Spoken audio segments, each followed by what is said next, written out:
Assalamualaikum warahmatullahi wabarakatuh.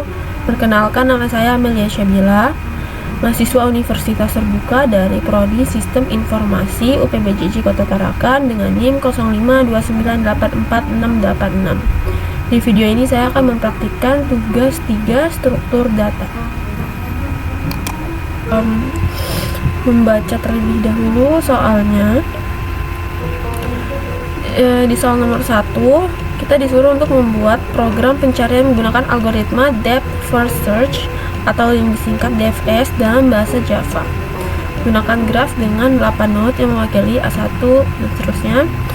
Lakukan pencarian angka n pada graf tersebut dengan DFS. Jelaskan tahap demi tahap proses pencarian dan gambarkan dengan rinci prosesnya. Nomor 2, buatlah program pencarian menggunakan algoritma Depth First Search dalam bahasa Java.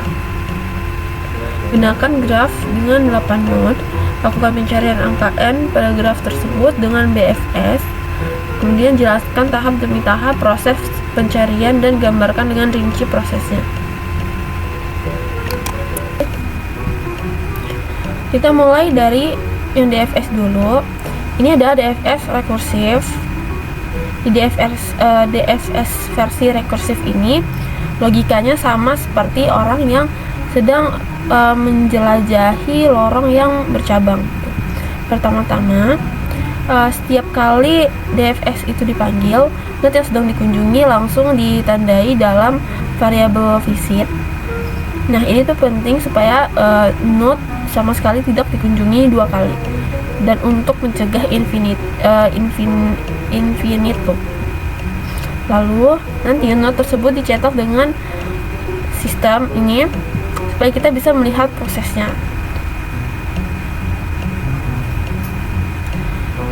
Kalau misalnya belum ketemu, kita melakukan perulangan untuk mencetak semua tetangga dari node saat ini. Tetangga node disimpan dalam ini ya, graph.get dalam kurung node. Nah, jika tetangga tersebut nih belum pernah dikunjungi, maka DFS nanti akan memanggil dirinya sendiri secara rekursif untuk masuk ke dalam.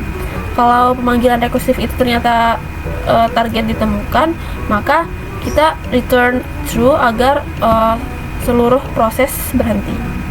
Tapi kalau misalnya semua tetangga ini sudah dikunjungi dan tidak ada yang mengarah ke target DFS, DFS melakukan proses backtracking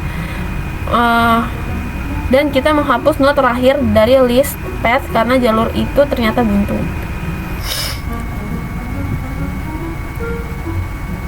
Baik, di bagian BFS ini dia berbeda sekali dengan DFS, yang dimana DFS itu akan masuk ke jalur paling dalam dulu. Nah, BFS berjalan jika BFS dia akan berjalan secara melebar atau per level node-nya. Pertama-tama kita membuat sebuah antrian. BFS itu selalu menggunakan antrian seperti sifatnya FIFO, first in first out. Yang masuk duluan akan keluar paling awal. Nah, kemudian node di awal akan dimasukkan ke dalam antrian lalu ditandai dengan visit. Parent node juga akan diset ke 0 karena node awal tidak punya parent.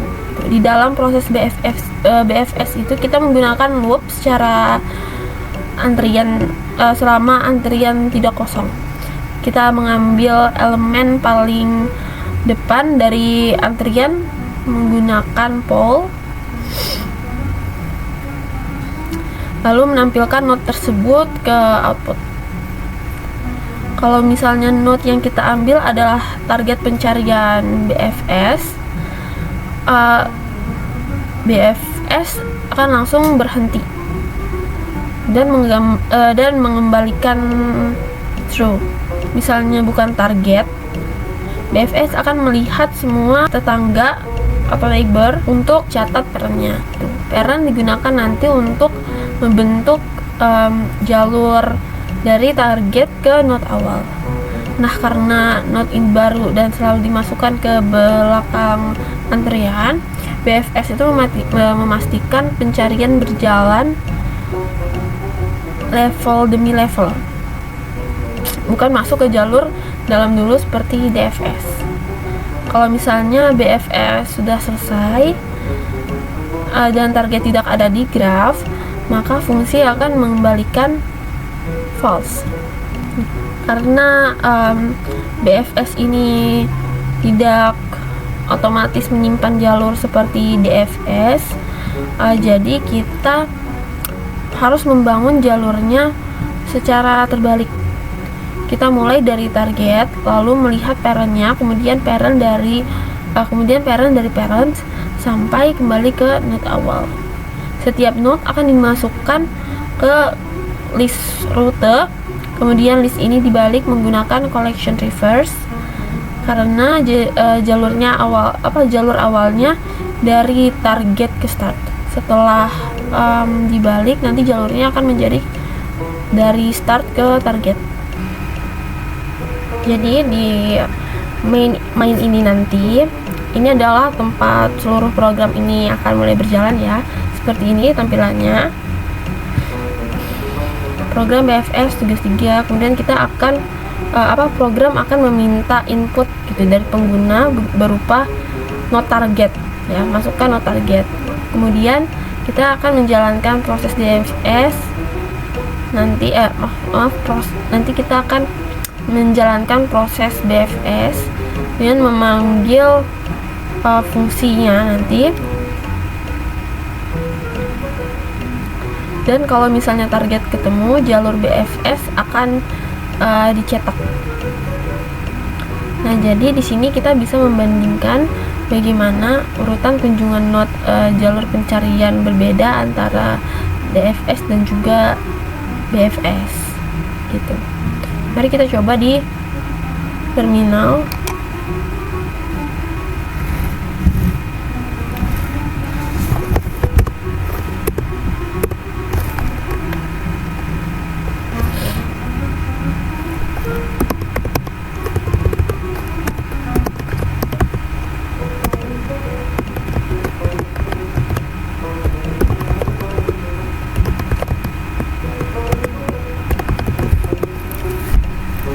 Nah, ini kita coba yang DFS dulu. Misalnya target kita 5 ya, dia akan satu-satu mengunjungi sampai target ditemukan A5. Jika tidak ya, DFS analisis DFS menelusuri graf secara mendalam atau depth first ya, menggunakan stack atau rekursi dan tidak selalu menemukan jalur terpendek. Coba kita cari yang tidak ada.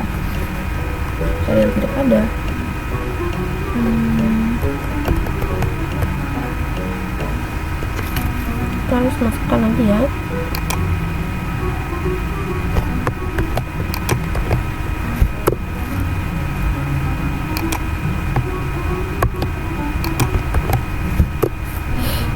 Misalnya ya, target tidak ditemukan. Klik.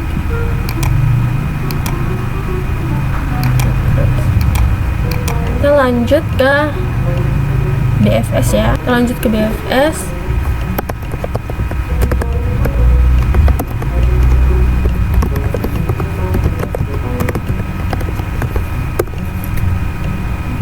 Masukkan node target misalnya 6. Target ditemukan A6 ya, langsung. Nah, BFS akan menelusuri graf secara melebar atau per level node menggunakan antrian FIFO atau first in first out, selalu menemukan jalur terpendek pada graf yang tidak berbobot.